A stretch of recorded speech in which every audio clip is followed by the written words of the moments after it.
Okay, so you got me thinking. So we always talking about cash, digital assets, and payments. So looking up Monero, I know that's what it's for, but have you used it to buy anything? And if so, what are the options? Well, me personally, I use it all the time because I run a lot of businesses with Monero, right? So I have my Okay. show. We have the Monero Topia conference that we do. I'm developing a node project. We have this coffee thing going on, and all these projects that I do, I use Monero to finance them. So the people Okay. that are working that help me with my show, they all get paid in Monero. Everybody that was involved, for the most part, involved in the conference got paid in Monero. I sell coffee directly for Monero, and I've purchased many things for Monero. This beautiful mural behind me, I bought at a conference. It was the Shitcoin conference next to the Bitcoin conference. This was in 2021, I guess. Okay. I paid somebody on the spot in Monero to make it. And if you go to something like moneromarket.io, you're seeing, it's not a dark market. This is a legal clear market, and people are selling all sorts of things on there peer to peer.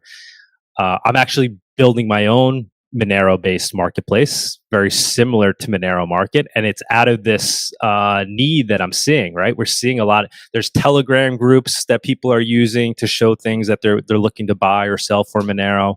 There's Telegram groups where people are offering services to get paid in Monero. Right, they're Mhm. developers. There's a lot of people that are offering things for Monero. Monerica, Right. Monerica.com. Check that out.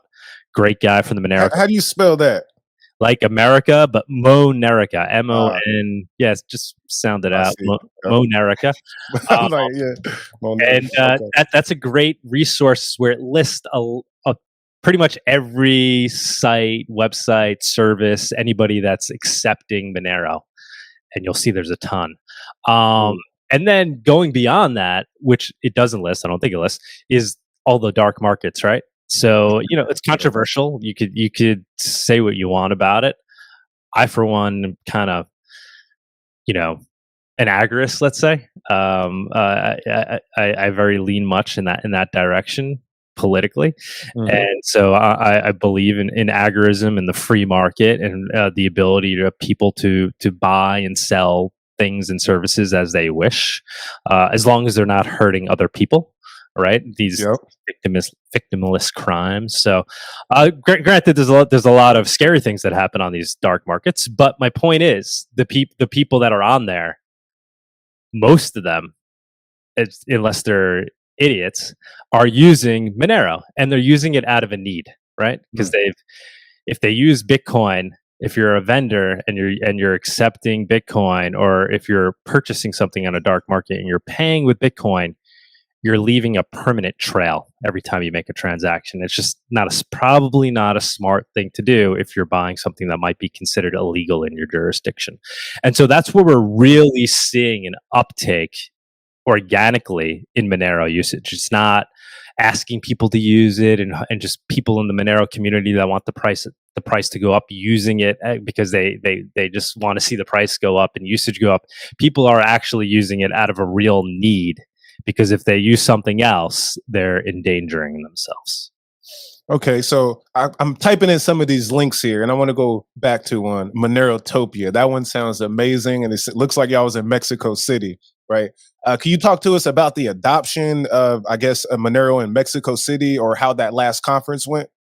Yeah, the last conference was amazing. So the first one we had in Miami, and Oh, that was 2 years ago. That was alongside the Bitcoin conference, like literally down the block from the Bitcoin mm, conference, and we did that on purpose. Main reason was we thought we'd be able to grab some Bitcoiners to come check out the Monero conference, and for speakers, we figured if they're already flying into Miami.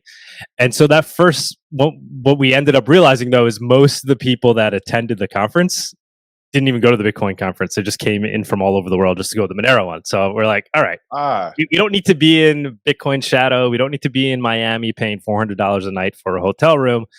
Let's do it somewhere else. So we moved it down to Mexico City. And the reason we chose Mexico City is because we thought, believed, and I think it's true, that it's a very accessible hub, global hub. Yeah. Strategically for people to get to, and also just visa wise, right? Like you can pretty much come in from any country, you could get access as opposed to coming into the US. Plus, with all the vax mandates and all that stuff, like we just thought it was a better option for a global conference. And Monerotopia in Mexico was really cool because we built up the marketplace side of the conference. So basically, it's a 3-day conference. We have talks about digital cash, mostly about Monero, but we open it up to other projects and technologies, people that are working on other things that are digital cash, freedom tech related, that want to come and talk about things like NIM. I don't know if you know what NIM is, but it wasn't just Monero based. It was like secret network in any of that. We reached out to them. They didn't participate, but you would, if you go and look through the website, you'll see there was a lot of different cryptos and projects. Ones that we respect, ones that we think are actually contributing to the open source privacy tech community, not like fly by night scam things that are just saying they got some newfangled technology, and projects that are actually contributing. So that was the core of the conference, right? Digital cash tech. But then in addition to that, we had a marketplace there, a physical marketplace, all different vendors, from local vendors from Mexico, curated. We had people there selling, tacos, joints, amazing, shrooms. I mean, there was it was very cool, and we got the people at the marketplace to accept Monero, right? There were tons of different vendors. Some of them we weren't able to convince throughout the weekend, but most of them we were. And so the conference became not just about, what is this technology, but actually about growing adoption. So it was really cool. And we're looking to do the next one probably in Argentina, in Buenos Aires. Oh, yeah. And our reason there is twofold. One, I'm sure, as you guys know, what's going on in Argentina, inflation is out of control. Yep. And people there, once again, are organically adopting, right? They're not just using crypto because they're trying to, pump the price. Go to the moon, yeah. Yeah, they're using it out of a real need. Yep, they're already accustomed to trying to work around fiat. And now they have crypto as the solution to do that. So we're really interested in that because we're seeing real adoption, and we're actually seeing Monero adoption in this little, I forget the name of the town. It's like 3 hours outside of Buenos Aires, where there's a young group of people that live in this community that started using Monero for purposes of gambling online, for gambling on soccer, on football. Yeah. So they started a WhatsApp group, and it's grown, and now it grew from that to, all right, I have this Monero, now I want to go spend it. So they got the local butcher to accept Monero. And guess what? They showed up at the local butcher and they're like, hey, would you be willing to accept Monero? They're like, yeah, I know Monero. I'm in that WhatsApp group where we do the gambling for the soccer. Of course I'll accept Monero, because then I could go place more bets. So it's really cool what's happening there. And so we'll probably do our next Monerotopia down there in Argentina. JT, you hear that, David? The next block in Argentina, we're going to have to tap in. Come on down, guys.